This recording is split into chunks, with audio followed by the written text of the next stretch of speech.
Hello dear friends, we are here for our video number 3 and we are going to discuss a special issue today.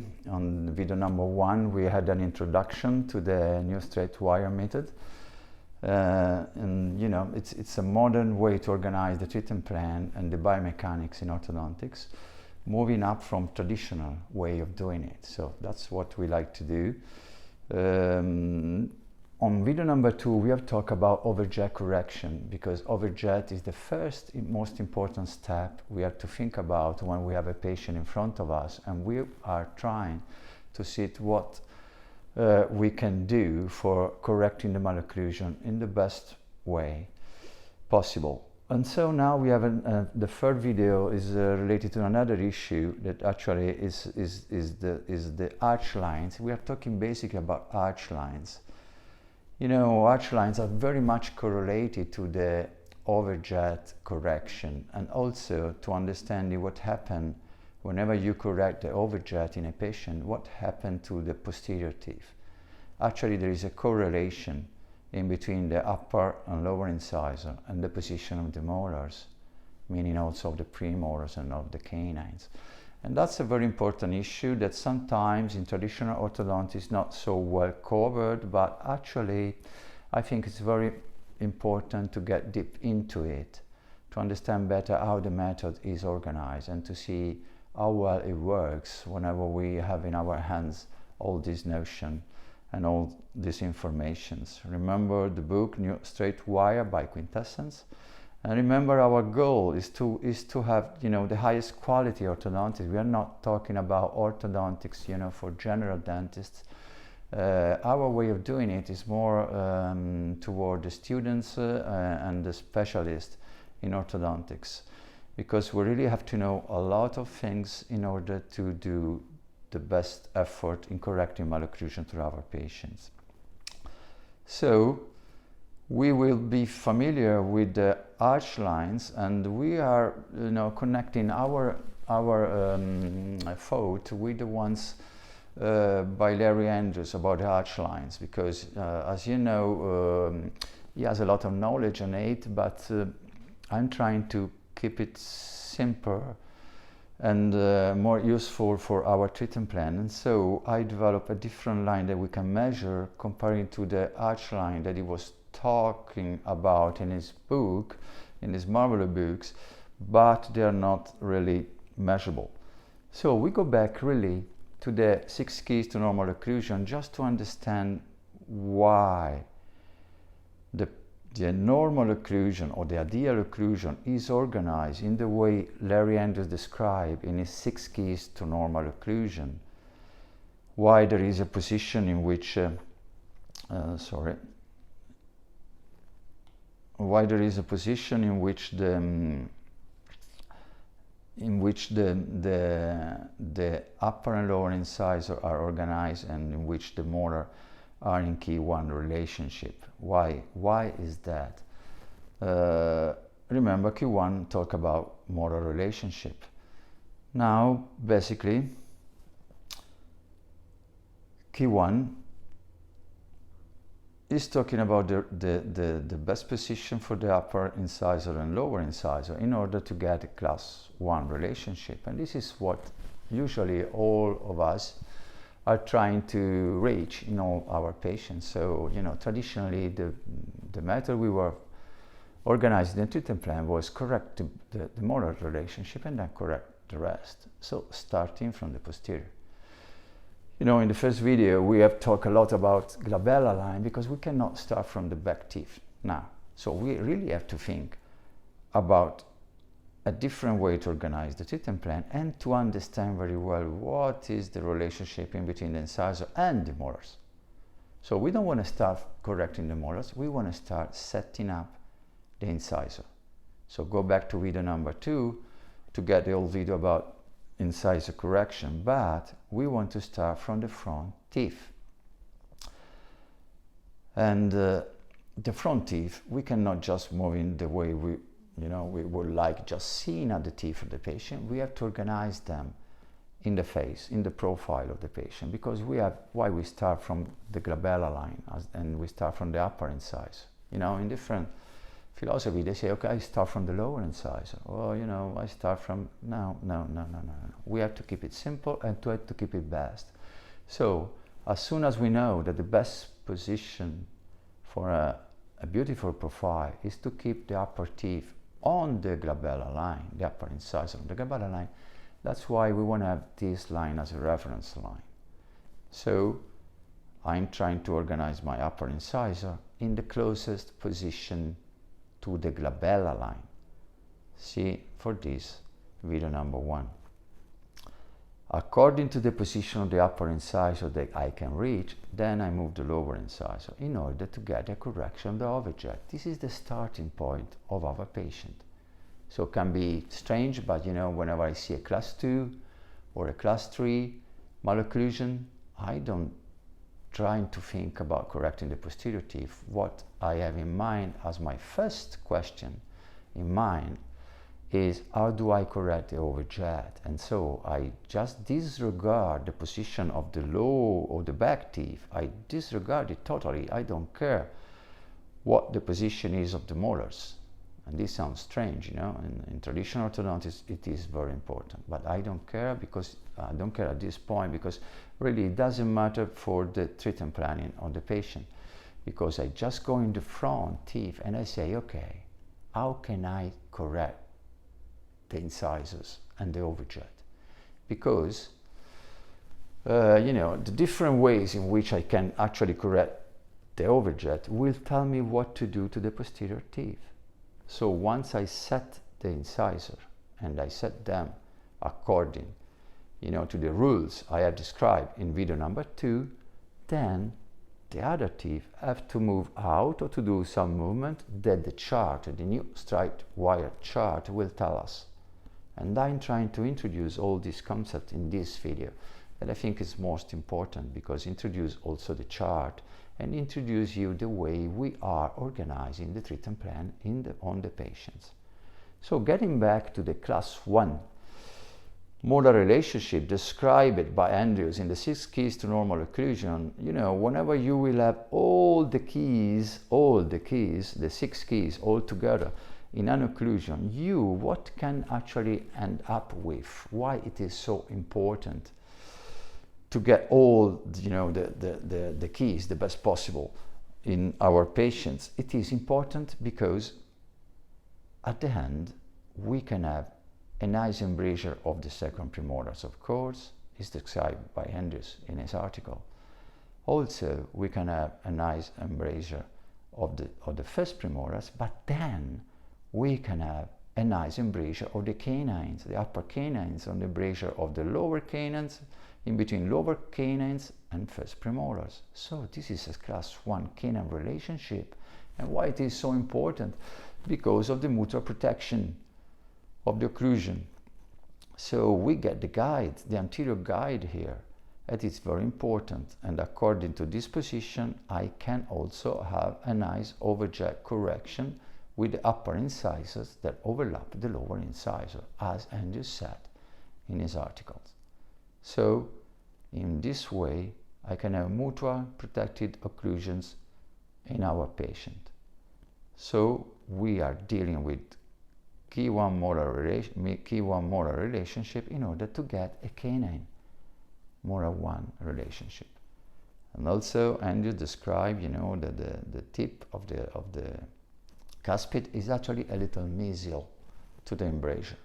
So remember that will facilitate the disclusion in lateral excursion of the mandible of the teeth, the lateral excursion of the teeth during the movement. And so this is why we are looking to get a class 1 molar relationship on the patient. So what are we talking about now? So why we get back to class, you know, to the 6 keys? The 6 keys, because, you know, it's something that is all related, and we have to at least have this knowledge with us, because it will come and play a role in all our treatment plan. And once we know these little things, we can understand better what we are really doing with this new method. So key molar relationship, okay, we understand that, and and I have highlighted why if there is a relationship in this picture.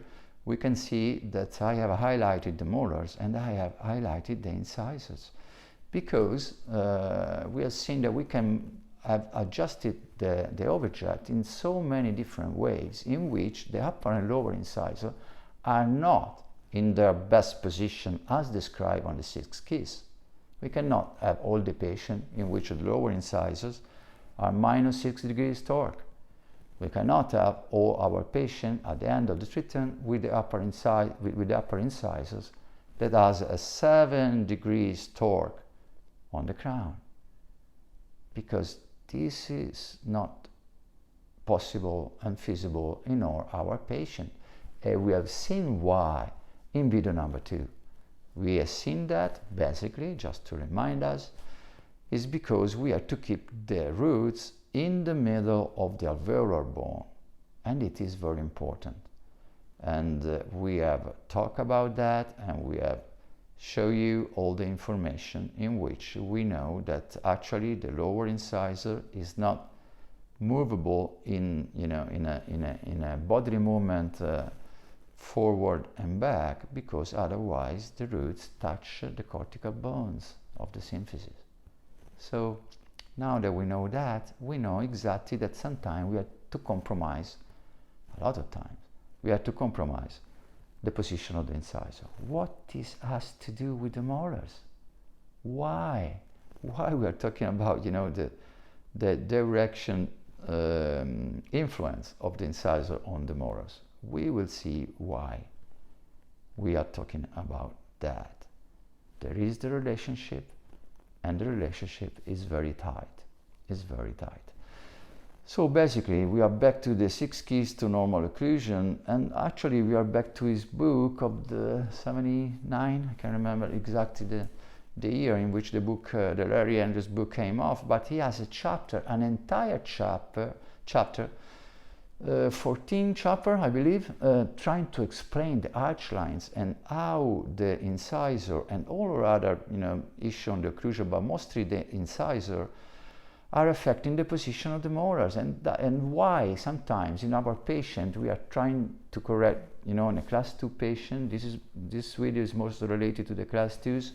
In class 2 patients, we are trying to distalize the molar and to correct the overjet, and we finally end up in which we don't have no more overjet to deal with in order to retract upper anterior, and we are not yet in class 1 relationship. Why is that? Why is that? I will explain why is that. Because the torque of the upper incisor, meaning the position of the incisor, the lower or the upper incisor, are dictating what will be the final position of the molars. Now listen to me, sometimes the molars cannot hold in class 1 relationship in our patient, and we are going to understand why. The point that we are trying to focus on is that we are now in this in the new orthodontics trying to move up from traditional orthodontics. I say the orthodontics of the 2022, but moreover further in the future, we have to organize the treatment before we even start.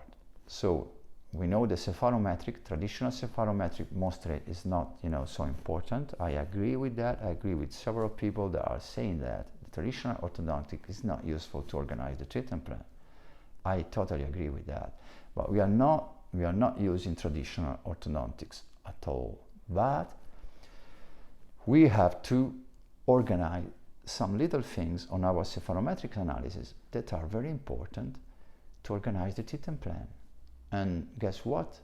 To see if a treatment plan will be extraction or non-extraction. That will end up just by moving some teeth on our cephalometrics, basically the upper and lower incisors. So I have to move them first before even start. And when do I move them? I move them on my cephalometric study before the treatment planning, and also before talking to the patient about his treatment plan. So we move them, and once we move the incisor according to our rules, and especially according mostly to the glabella line, then I know what I have to do to the posterior teeth. Let's get more deep into it, and then let's see what was showing Larry Anders in his chapter in his marvelous book. You know, it's quite an old book, but there are so many important informations about orthodontic that we have to get through it a little bit. And I'm trying, you know, to give you the tips, you know, the most important things that are there.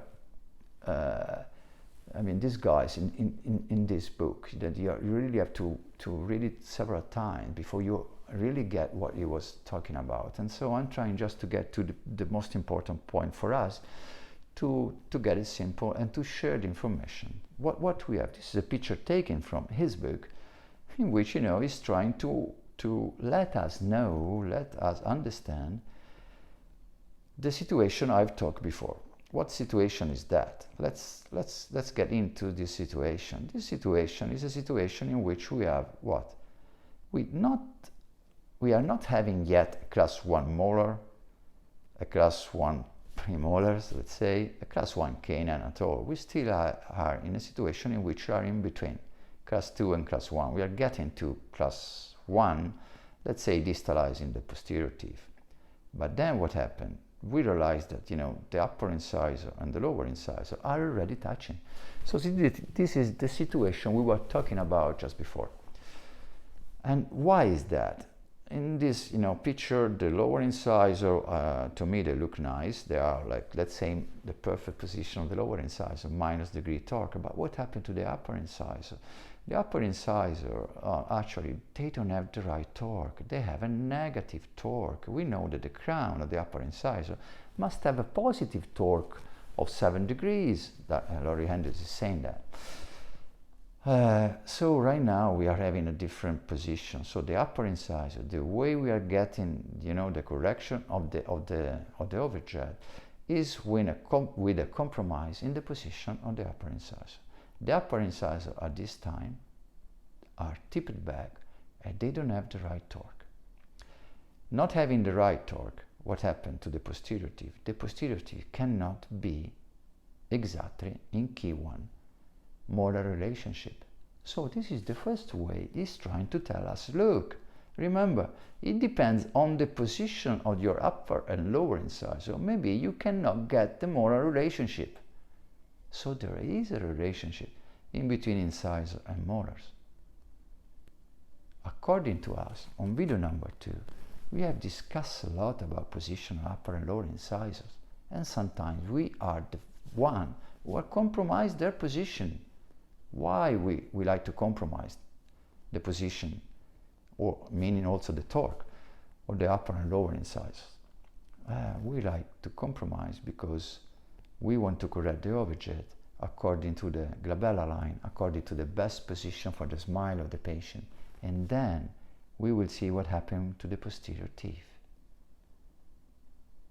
So on the second video, video number 2 about overjet correction, we are talking in this video mostly about arch lines and how they are connected to the occlusion and the posterior teeth. So basically, on video number 2, we are talking also about the range of movement of the upper and lower incisor. And whenever I say the range of movement, I'm talking about the safe range of movement of upper and lower incisor, because we also discuss about the limit of the movement of those teeth. So we can understand the limit. We cannot just move whenever we want, wherever we want, but we have to keep in mind that you have to move in a range. And the range of movement of upper and lower incisor let us correct them in the best way position for the aesthetic of the smile of the patient. So that's why we start from there and then we go back. We don't go and correct exactly the posterior teeth the best way possible and then to retract and correct the overjet, because then you can end up with, you know, not a good position for the aesthetic of the patient. And you know that now we are trying to keep combining together occlusion and aesthetics. Aesthetics being an important issue that sometimes in traditional orthodontics have been, just kept in second line comparing to the occlusion. But now we have to move all the different way. The aesthetic of the profile has to be kept in the best way possible according to the correction of the occlusion. So now we understand that this is a wrong torque. It doesn't allow the upper teeth, the posterior teeth, to be in a class 1 relationship. Okay. So what is suggesting us to do if you want to reach the class 1 molar relationship and also have a nice overjet correction? He said you need more torque on the upper incisor. Once you have more torque on the upper incisor, you have the right inclination, and so we can accommodate the class 1 molar relationship in all the other posterior teeth. That's true. That is way before the 6 elements of orofacial harmony that is developed in the 90s, in the 80s and in the 90s. So basically this is just talking about occlusion by itself. Now he is also saying that we don't have to think about occlusion just by itself, but we have to organize the occlusion in the face of the patient. So we are moving a little forward. So now we can see a nice class 1 molar relationship, and we can see that the upper incisor have been torqued in a correct way. This is just, as an example, but we have plus 7 degrees of torque, minus 1 here, and so everything is perfect. We don't have space, the 6 keys of normal occlusion are 6 of them. On the key 1 is just the molar relationship, but there are also key 2, key 3, key 4, 5 and 6, so we don't have spaces, the curve is P flat, whatever it takes to get all the 6 keys of normal occlusion. So he's also saying in his book with another picture that whenever the situation is still the same, okay, we have the same situation here in which we are still class 2-ish on the back, we have lost the torque on the upper incisor, and we are correcting the overjet. Actually, the overjet is already reached, but you are not reached the position on the posterior teeth. This is due, as I already introduced to you, because the upper and lower incisor doesn't have the right torque. But it's so difficult to even measure the torque on our incisor. We don't want to take cephalometric x-rays every time just to check and to measure it. We don't have to do that. We need something different. We need a way to measure the length of the arch and to figure out, before even I start the treatment, what will happen if I put the upper incisor in this position. Let's say this position is not the best position, okay? I know it's a compromise, but maybe it's the best position for the occlusion and the face of the patient. That could be. Let's say the patient is complaining because the upper teeth are sticking out too much. He doesn't like his profile. You see, the procumbent upper teeth, he doesn't like at all. He comes, and we do our cephalometric, the new straight wire cephalometric with the glabella line, and we see that the glabella line actually is farther back comparing to the upper teeth. So the glabella line is somewhere behind the position of the teeth of the patient. So probably the patient is right. He's seeing his teeth out because they are really out. That sometimes they say, upper teeth, they looks out, but it's actually the mandible is back. And you have to tell them, you have to explain a lot of things. But sometimes they're right. They are seeing their teeth too much forward because they really are. So let's say I have really to retract the upper incisor in this position because in this position the upper teeth are right on the glabella line. It can be. So I want to keep this position. And maybe this position, if it is the best for him, will tell us where to put the molars and the premolars, and maybe they won't be at all in class 1 perfect relationship. And that's amazing, because then if I know that before I even start the treatment, I know that I don't have to distalize them all the way up to class 1 molar. Why? Because if I do that, I will end up with spaces on the upper arch, that then I have to close at the end of the treatment, moving back the posterior teeth in a more mesial position. That it means losing my class 1 that I reached during the first stages of treatment. But he was telling us the same thing back in the 70s, because he was looking at the arch lines, and he knew exactly that if you have a position on the upper incisor that is not the best, and these upper incisors are retroclined, are minus 10 degrees torque comparing to plus 7 degrees torque, so they are tipped back for the reason that that we might have chosen before we started treatment in our planification of the treatment, then you will end up with space. So at this point, what you can do, if this is the position we want, then we probably don't want to put the upper teeth in this position in class 1 molar, but we have to close it again. So I'm trying to get into the correlation in between incisor and posterior teeth. That is a very important issue. It is such an important issue, but it's, the traditional orthodontics and the traditional philosophy in all the courses I've taken and all the lectures I listened to around the world, I would say, we never focused that much on these issues at all. And these, the basic issues why we are treatment planning the patient in the way we are going to treatment plan by this new method. And in the book, I have found a way to measure the line that I call the molar key line, in honor to the molar key 1 relationship by Larry Andrews, the molar key line, because there is a line, and we can understand now about arch lines. There is a line that we can measure before treatment and will tell us where the upper and lower incisor will end up once we have set our overjet. Okay? Obviously, the molar key line start where we have the class 1 molar relationship, or let's make it reverse. Start at the overjet that we have corrected. So we start measuring where the upper and lower incisor touch in the position we have put them on our cephalometrics before treatment. With the template, we have chosen the best position according to the range of movement and according to the glabella line, what is the best position for them, and then we move them and we redraw them in the position we are choosing. This position will dictate us what to do. What to do means if I have to extract, if I have to distalize, if I have to expand, it will tell us everything.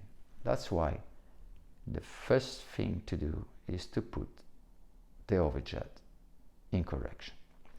So we can start measuring it from, for the upper arch, we can measure the molar key line from the touching point of our overjet on the upper incisor, going back to the mesial cusp of the upper molar, because we know exactly that he has to take contact with the sulcus in between the medium and mesial cusp of the lower molar.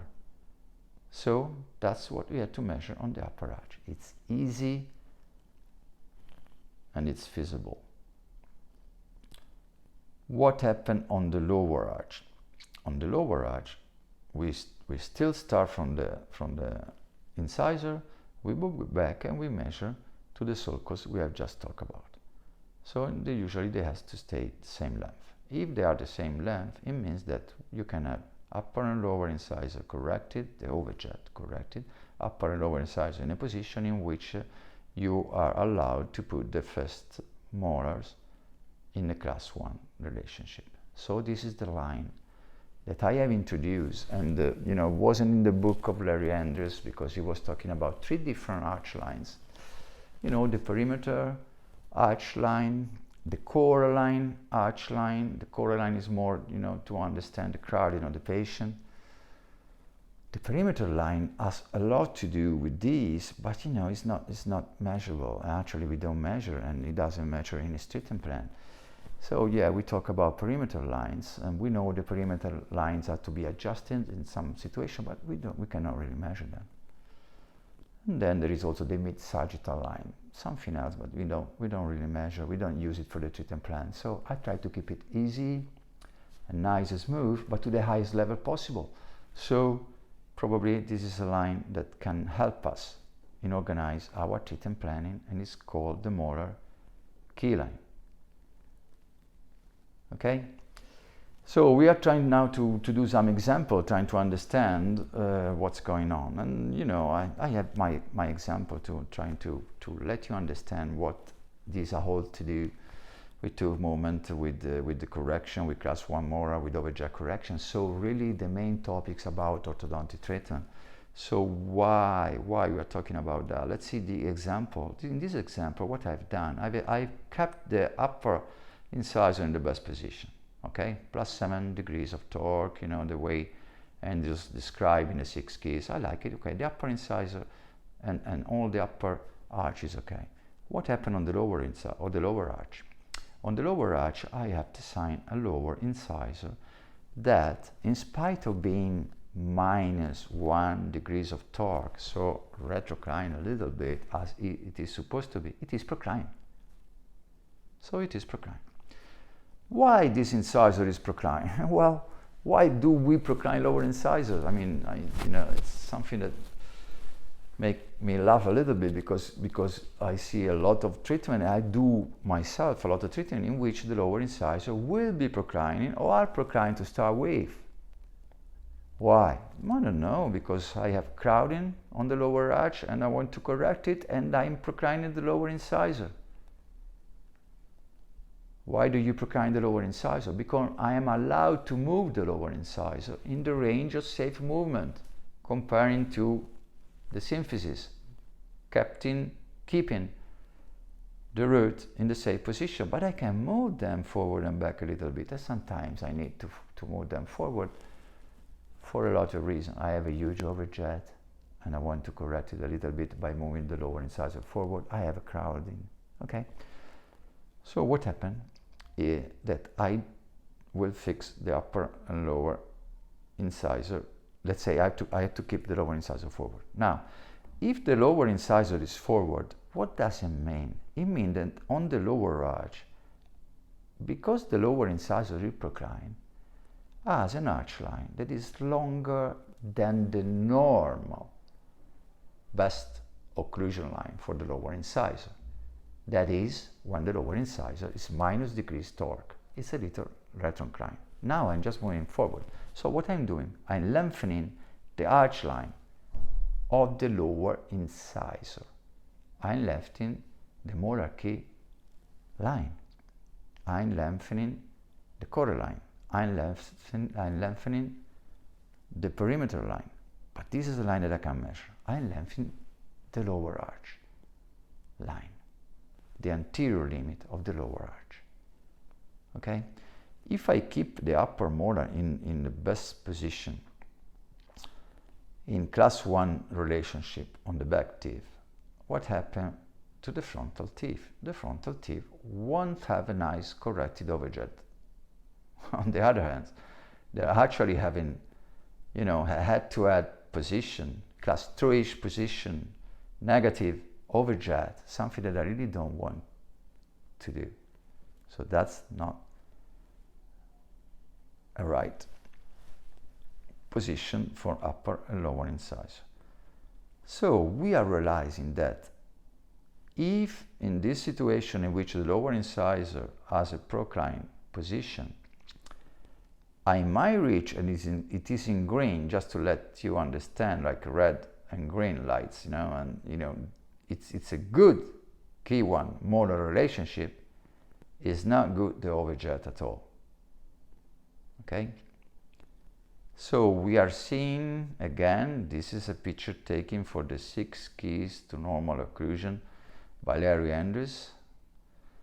in which he's explaining a lot of things, and he's explaining that whenever you will have a class-molar relationship and the upper and lower incisor has a certain position, and he was talking exactly the torque, the tip, and every, inclination, angulation of this teeth, that you will end up with the right and nice overjet. But we cannot have those two together if you don't have the best position for our lower incisor.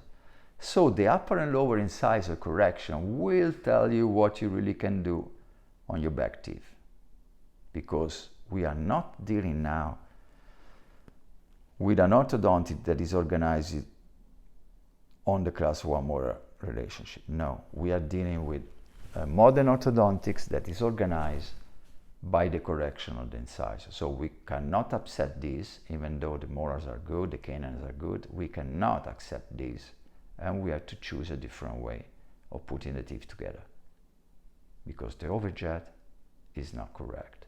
And the overjet is not correct just because for Endius the torque is wrong. At least the torque on the lower incisor is wrong, it's positive, it has to be negative.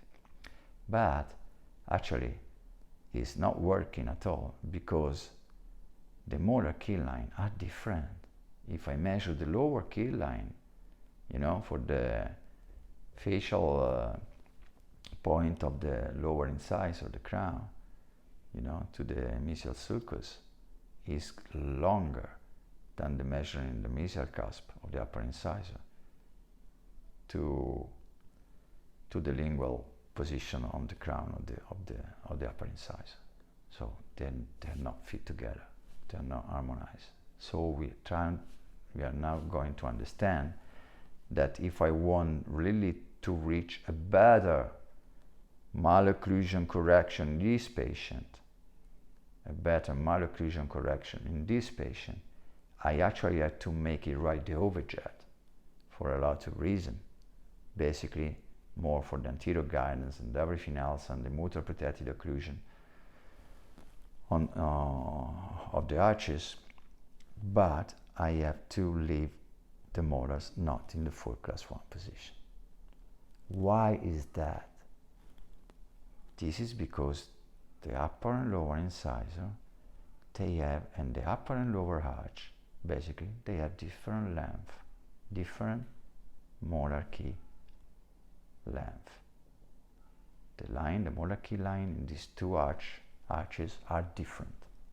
So basically, because the lower incisor is proclined and the upper incisor is not proclined, and even worse if this upper incisor would be retroclined, I cannot have a class 1 molar relationship. They haven't taught me that when I was at Penn University and when I was listening to a lot of big speakers. And actually, also listening to Larry Andrews, I didn't get it right away, because it's kind of, behind the words, behind the pictures. All this information are there, but you have to keep out there and to put this information in our mind.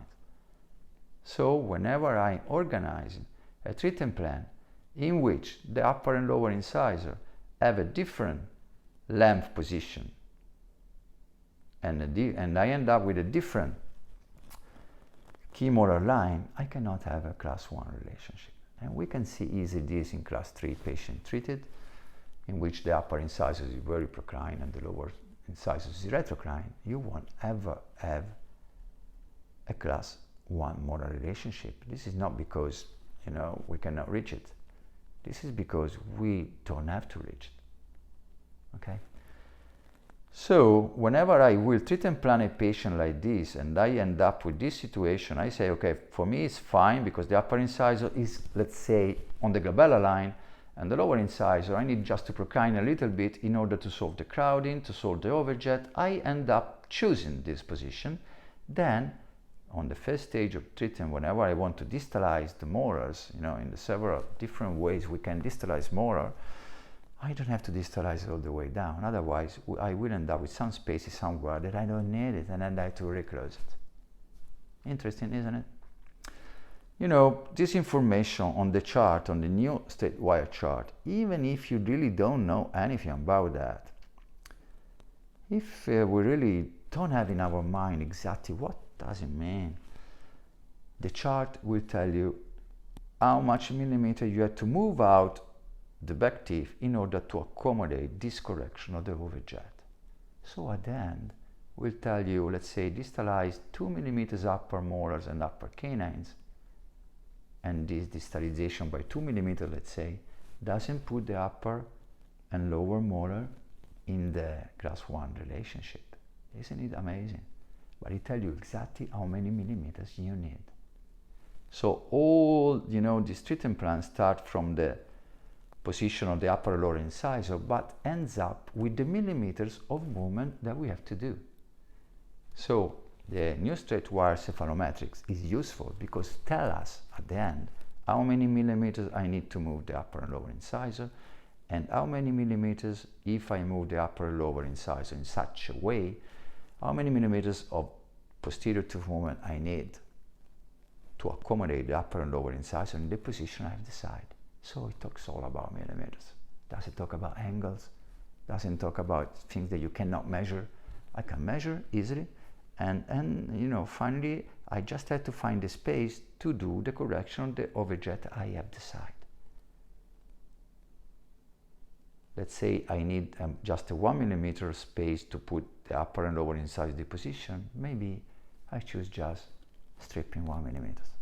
And it will tell you exactly how many millimeters of stripping you have to do. So the chart is very useful. I put every one of us in the same position. 1 week, just fill up the chart. We know exactly what to do, even though I'm doing orthodontic by 1 year and my colleague is doing by 5 years, so it doesn't really matter, because at the beginning there is only one, I always say there is only one best treatment plan for the patient. There are not two best treatment plan. One is better than the other, and we can have the best one for the patient. At least we try to get the best one, and at least when you organize, when you treatment plan, you want to have the best one, and then you propose it to the patient. Okay, so there is a great correlation in between the overjet and how you did correct the overjet and the position of the lower teeth. And sometimes you don't have to do a lot of movement on the back teeth, because what you want to reach is an occlusion with no space in between teeth with a corrected overjet and overbite. So the molar key line in the situation we have seen before, in which the lower incisor is forward, the upper incisor is okay, just for the example of that, we have a plus 10 degrees on the lower incisor, so it has been proclined, let's say by 2 millimeters. The overjet is corrected. Now, what happens if I go and measure it? What will be the situation here? I can see easily that if I measure the upper molar key line, and then I measure the lower in blue key line, I can see that the lower key line is longer than the upper key line. So they don't match. What does really mean? This means that, that the upper arch line is shorter, or let's say it's normal, but the lower arch line is longer. Whenever it's longer and you accommodate and you start from the incisor, you go back, you will see that the lower molar can be in a class 1 relationship. Cannot be, because I procline the lower arch in purpose. I want to do it, and so that's why they don't fit right together on the posterior teeth, and this is the correlation in between incisor and molars. So we are trying to understand a little bit about arch lines. Let's say I can measure, probably I ended up moving and proclining the lower incisor a couple of millimeters more forward in order just because it is in the range of movement, I can do it. I like it on my cephalometrics. I decide to keep it here. I know that keeping it, the lower incisor in this situation, I have corrected the overjet. Let's say it's fine because I have also a couple of 4 millimeters of crowding on the lower, and moving the lower incisor forward by 2 millimeters will end up with 4 millimeters of space that I need to to unravel the crowding. So I love this. But now the arch lengths are different, okay? They are different because the lower one is longer by 2 millimeters. If it is longer by 2 millimeters, it means at the end that you have a class 2 millimeters molar relationship. So that is very important. You don't have, to waste your time organizing the lower teeth in class molar relationship whenever you will end up with the lower incisor procrine and the upper incisor not, or retrocrine. You don't have to do that. As you can see, not much in traditional orthodontics I'll be talking about that. No, not much at all. But yeah, they are very much correlated, and it's a very important issue. So the molar key line, it's a way of measuring it. What will happen that probably to me it's a way of understanding it. You can measure and you can see it, but whenever I treat and prep my patient, I don't measure it anymore.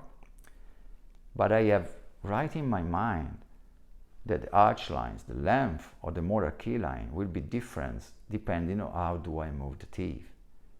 Because if I move the lower incisor forward, but I also move the upper incisor forward, the molar key lines can be the same again. And so I know that if I correct the overjet, in this situation, the molars will be in class 1.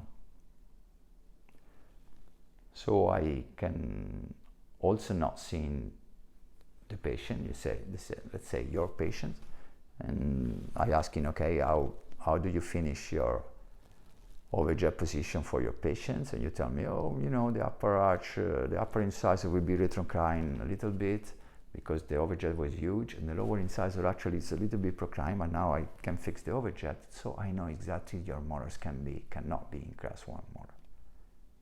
Okay? So there is a great correlation in between these lines. I can measure them, but also, I cannot measure them. And so this is a class 2 because we are figuring out all these things in class 2 relationship. It's an important issue, sometimes not so well understand. I have to explain several times. I have to talk about that, answering questions and, discussing with different opinion and to really understand what's going on in this situation. So we still have an overjet in which, if you have the upper and lower incisor in the right position, the arch lines, the molar key lines are okay, are the same length, but I have an overjet. So, of course, let's say I have a class 2 like this, with perfect inclination upper lower incisor, a huge overjet. How do I correct that? It depends, because sometimes you cannot just correct molars, premolars and canines and put them in class 1, the traditional way of doing it, and then correcting the upper incisor, let's say trying to keep it in the right position with a lot of torquing arch wires and rectangular arch wires. No, you don't have to do that, unfortunately. I wish I could do that, because I would do that. But we know that there is a range of movement of the upper incisor. Go back to video number 2, trying to understand what I'm talking about. There is a limit on the movement of the upper incisor. You cannot just take in bodily back by 4 or 5 millimeters. You can't. Why you can't? Because the upper root is touching the cortical bone. You don't want to do that. There is no such much space on the bone to do that. So that's why I'm now trying to understand that I have a safe range of movement of the teeth. On the upper incisor, there is a little bit of space for bodily movement, but it's 1 millimeter. How can I say that? I talk about that on video number 2, but it's something you realize whenever you correct your overjet on your cephalometric analysis. You can do, before doing on the patient, you take the upper incisor and you retrace it in the right position you like, with a perfect torque and touching the lower incisor. You will see that the upper incisor, the upper root, will end up out of the bone, on the maxillary bone. So, how do I know? Try to do it even in the tracing, you can do it. I know because, by seeing a lot of cephalometrics, the space in between, it's very, very little, especially for the lower incisor. Actually, the lower incisor doesn't even have a space to move it forward and back bodily. So that's why whenever I see rectangular wires on the lower arch, in order to, protect them from proclining, that's, something that really hurt me and probably will hurt the patient, because the roots cannot move bodily forward, cannot. The space for the root is even less than 1 millimeter, but then it touched the cortical bone. So really, now I know how do I correct that. Whenever you have a class 2 skeletal pattern, you have to compromise. You really have to compromise. So this is a compromise. And now I can see easily that I have decided to keep the upper incisor where it is. Let's say it's close to the glabellar line. I don't want to take it back. If I take it back, I correct the overjet, but then the patient will see the teeth back. That is not nice. The upper teeth has to be kept on the glabellar line. So that is the line of the glabella soft tissue line. So it is the line of the most anterior point of the overhead. Yeah, that's what I want incisor when I put myself in profile, because I don't want sticking them out or being back. It isn't worse. I don't want to be, biretrusive with a smile retrusive. It's not nice. It's not good. So what is the amount of lengthening of the molar key line on the lower arch? It is this one red that we can see here. So I have lengthened it. I lengthen it in order to correct the overjet. The molar relationship cannot be a class 1 molar relationship. This gives me space. This gives me space. And in this example, it's plus 2 millimeters. Now I can also introduce you a little thing about the chart, okay?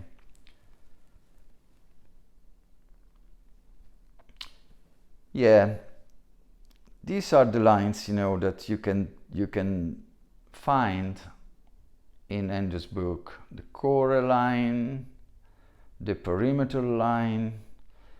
That, if you really understand the core line in Andrew's book and the perimeter line and the mid-sagittal line, just 3 different lines. Probably it's very difficult to understand that. It's very difficult. It's not measurable. And so I moved up and I found this different way to keep it more simple. But the meaning of this line is the same. The core line is useful to understand the crowding that you have on the arch, and also the lengthening of the core line or the shortening of the core line according to the movement, the position of the upper incisor. So, you can go deeply. As I always say, probably the best, more comprehensive philosophy out there now is the 6-element philosophy of orofacial harmony by Larry Andrews. So, but it's very complicated in such points. And it takes you years and years. As he taught me, he said, you need 5 years to understand what I'm really talking about. 5 years, okay? 5 years is a lot. I spent several times studying it, and I trying to figure to keep what is good and what can be organized in a different way that really works for me, and I end up with the new straight wire method of doing orthodontics. The core line is this core line.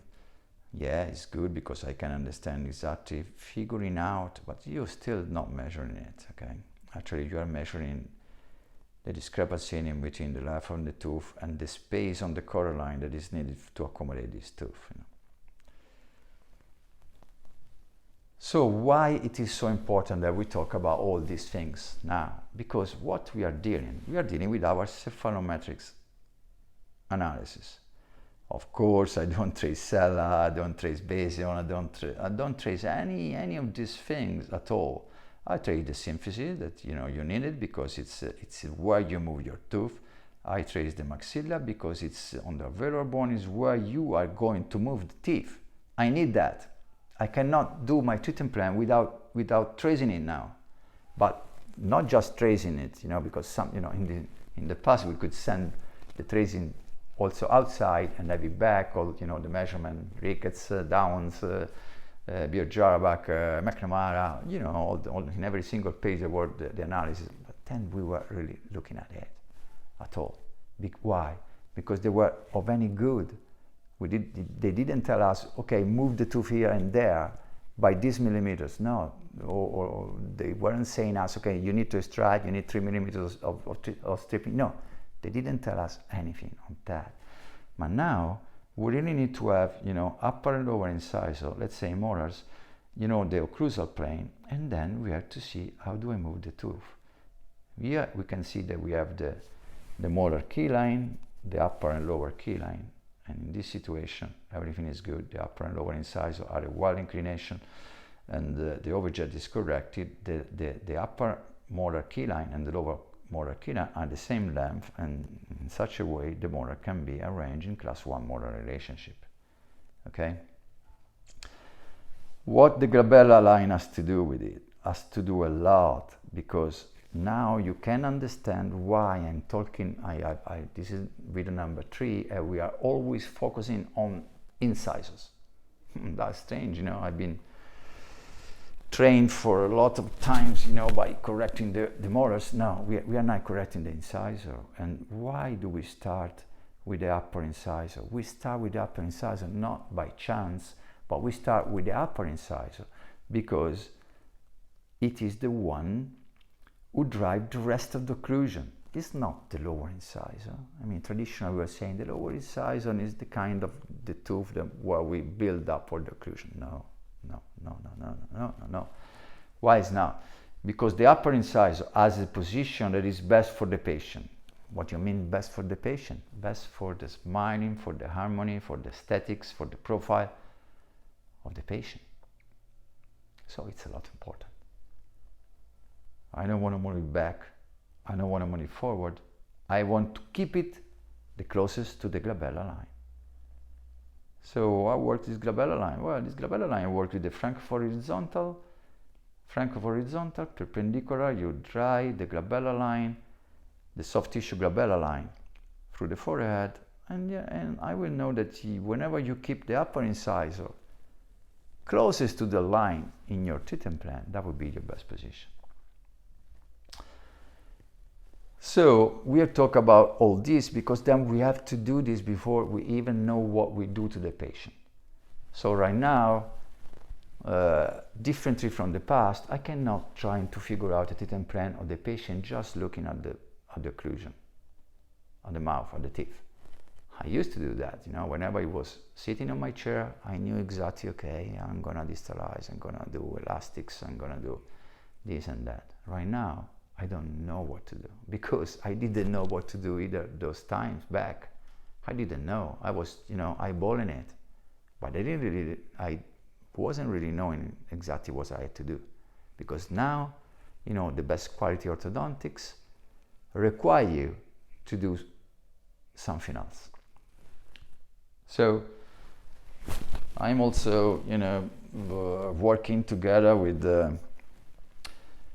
a software company in California that's after my book came out on the market, they saw it, they called me up. I was very glad about that, and we know economy things in between us at all, but just about the passion I have about explaining what to do and how to do it and to measure it. They have incorporated the new straight wire method in their treatment plan for the software for the aligners. I mean, if you move teeth with aligners or brackets, it doesn't make any difference. You still have to follow the rules. And there are some rules that are best for your patient. So what you can see in the software, and I show you now, they trace the Frankfurt, they trace the glabella, because whenever I have to correct these upper and lower teeth in order to get the overjet, I need to know where the glabella is. Because when the glabella line is in this position or another position, we tell you that you shouldn't retract the upper teeth a lot, but actually you have to, okay?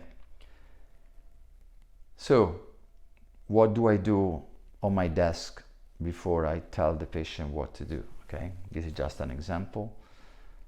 I take the template and I figure out that I cannot procline more the lower incisor in order to make it forward, to make him more forward to correct the overjet, because I cannot move it safely there.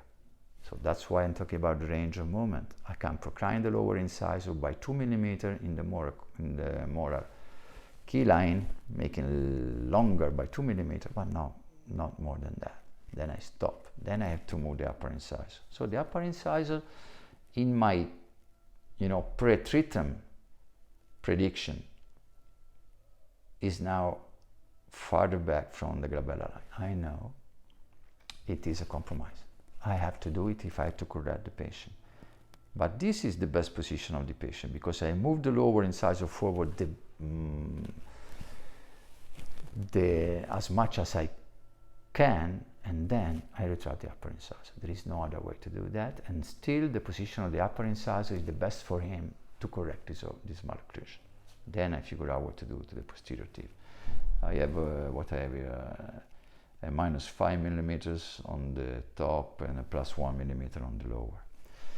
So I talk about this software. This is GuideMia as a software for implants, as a beautiful software also for braces. And the things that I like, and that I had to explain them, a lot of things, the torque, how measuring the torque, how you can measure the crowding, the arch lines, trying to make them understand the way an orthodontist can think. And then they figure out a way to automatically doing that, because I can explain you what is the glabella, but the computer can do it, because once you set the parameter to draw in the glabella, they know exactly where to put the upper and lower incisor.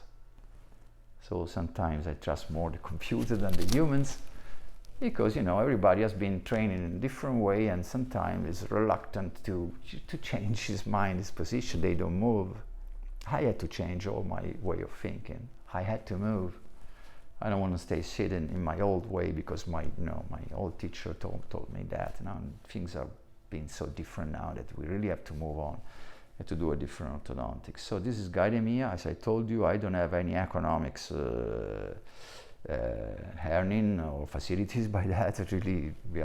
I'm just a guy who talked with Frank Gao, who is the director of these things, and whenever he asks me something, I tell him the right way, how to measure and what to do it. And they are very smart guys, and I think it's something you have to figure out. As a matter of fact, this is the way they do it. Let me see if I have it. Yes, I have it.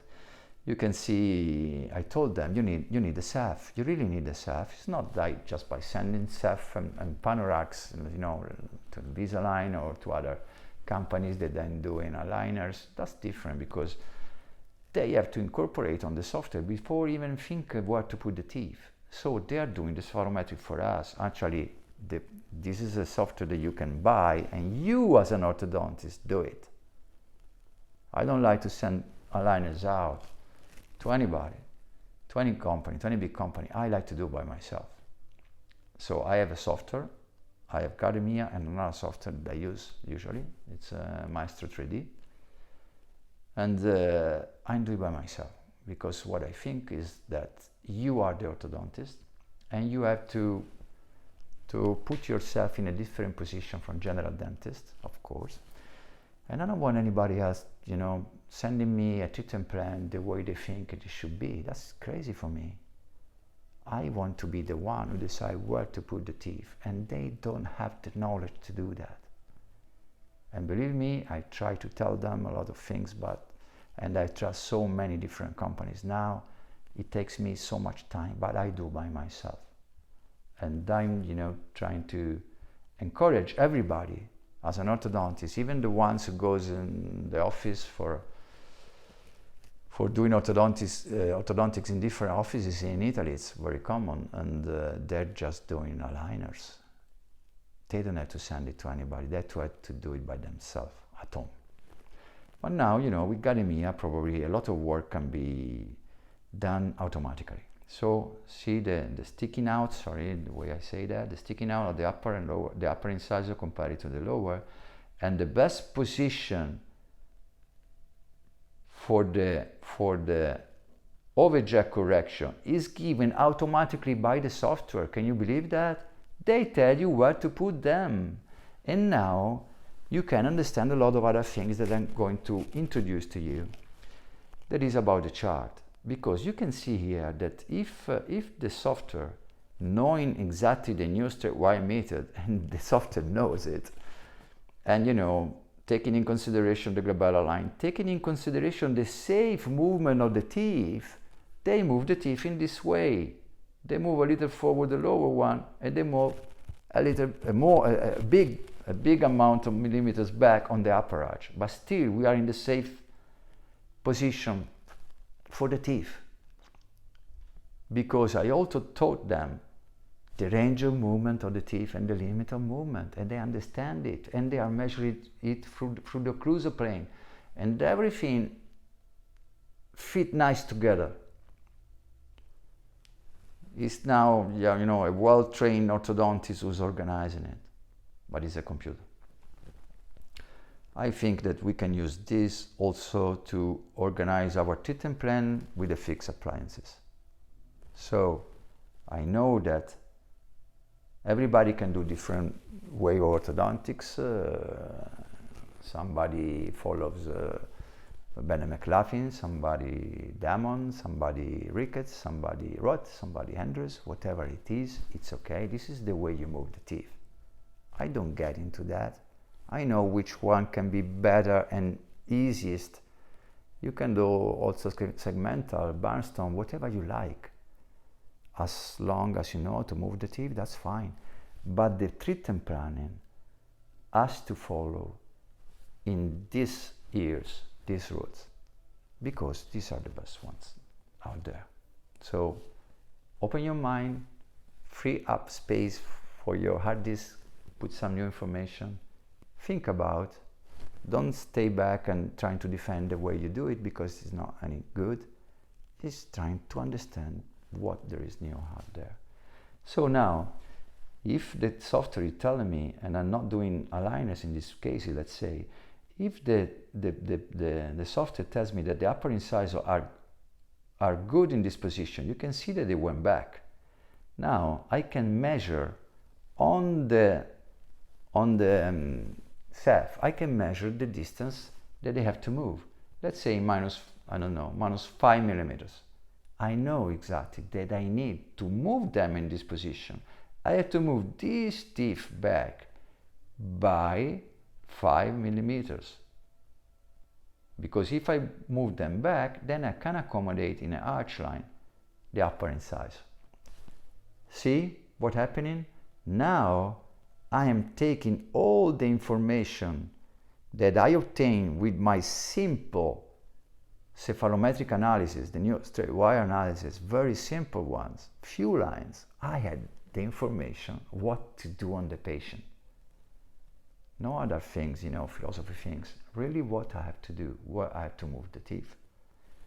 And you can see that moving and changing the molar key line on the upper arch, then I need space to do that. And why this is so important to understand how much space do you need to move the upper incisors back in this case. Because then you will end up understanding on your patient if you have to do stripping, if you have to do extraction, if you just have to do distalization. It is very important. So whenever we try to move in this way, in these rules, we understand easy. There is not the question, would you treat this case extraction or would you not treat this case extraction? So non-extraction. It's not the way, I am a non-extractionist and, I used to be extractionist, now I'm not non-extraction. No. We have to get rid of all this thinking that is unuseful now because every single occlusion either is extraction or non-extraction. The chart will tell you, the amount of millimeter will tell you, because we cannot move the teeth as much as we want. We have the limit, and when the limit is reached, then you have to figure out a different way to find the space you need to treat occlusion. So I'm introducing with probably the last couple of slides the new straight wire chart. I mean, I didn't want to use, back in my years, I didn't want to use any chart The chart for me, they were like, old way Steiner, I didn't want to use it. But then now I realized I had to use it. And Larry Andrews is using it. And, Bernard McLaughlin are using it. Okay, it depends on what you're doing, because not all the charts are the same, and not all not all the way of thinking and to put the teeth together is the same. Actually, they are all different in different philosophy. I'm trying to tell you which one is my philosophy. It's my philosophy, in which we can move easily in this way with few little steps, and then organize it in the chart, and then it will end up exactly the way of movement you have to do to your posterior teeth. I mean, it's quite amazing, isn't it? So we have few things, but I said already that the most important step that an orthodontist has to do is to decide how to move the incisor to correct the overjet. I just said that. We start from there. We don't care about the molars. We don't care about the canines. We care about upper and lower incisor. How do I put them?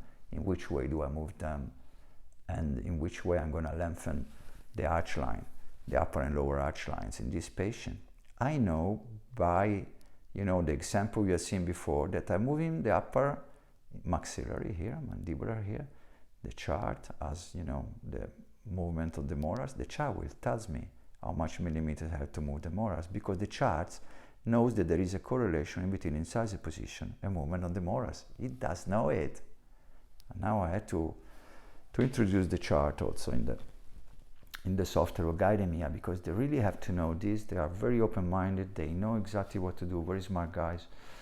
And I think we can get, very nicely to get very great result with this software. Anyway, the incisor is the first step. I know that I need 10 millimeters. So whenever now I see on my patient, I know that if I want to correct and to retract the upper teeth in the best position that I can, because the range of movement is respected, it's a safe movement, I need 10 millimeters of space. 10 millimeters are a lot or are not a lot? They are a lot of space, but it depends. It depends on the rest. Let's say that the rest is all fine, meaning I don't have any crowding, 0. I don't have any correction of curve of speed, so I don't need millimeters, 0. I don't have to expand, 0. I don't have to dental expand, the arch form is fine. So, I just have to deal with, I need 10 millimeters of space to retract the upper incisor. Okay, what is left here? Because in this chart, they are the only movement you can do on a patient, okay, by the teeth. So, what is rest? The rest the molars. So, it tells you, if you want to do here the space for the upper incisor, you need 10 millimeters maybe by moving the molars. What does it tell you? It tells you that 10 millimeters by the molars mean that you have to distalize them 5 millimeters each side. 5 millimeters on the left, 5 millimeters on the right, make you 10 millimeters of space for the upper incisor to go back. Why do I put down here 10 millimeters? Didn't we say they have to retract 5 millimeters? Yes. But we know that if you retract 5 millimeters the upper incisor, you need not just 5 millimeters, you need 5 per side, 10 millimeters.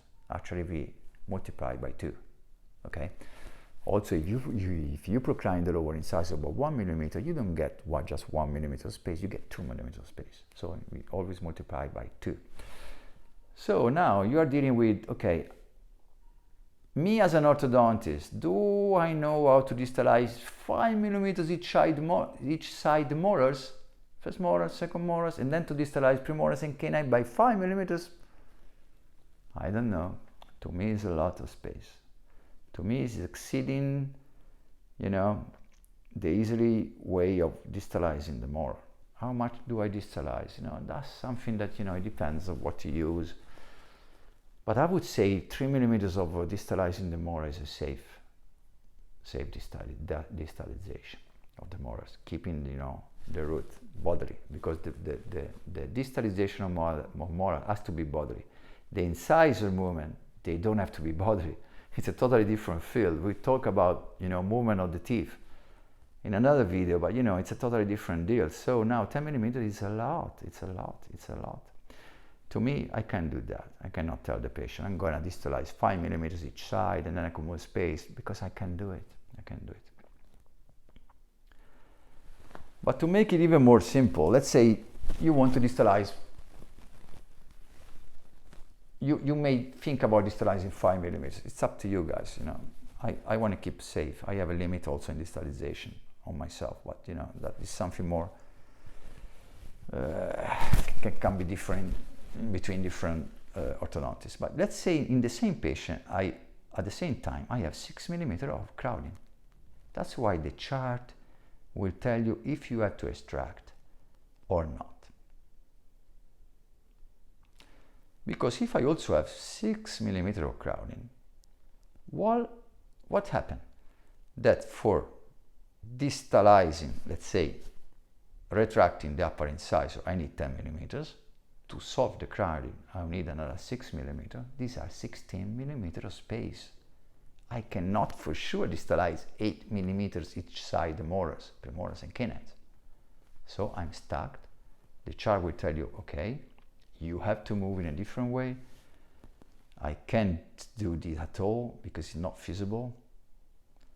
What you have to do, you have to fill up the number 7 line here, in which you will end up extracting a couple of molars and see a couple of premolars, sorry, and see what the chart will tell you. Okay, so at this point, I have done my cephalometrics, I have moved my upper and lower incisor, I measure how much millimeter do I need to reach this correction of the overjet. I put it in the chart, -10. I know I have also 6 millimeters of space. Probably I have to extract. Let's see what happens if you extract, because the chart will tell you how much millimeter of stripping you need even though you extract, in this case. Because now you say it's -6 plus -10 is 16 millimeters of space. But if I extract, let's say, upper premolars, they are 7 millimeters each. The first premolars, 7 millimeters. Second premolar, 6 millimeters, 6.5. First premolar, 7 millimeters.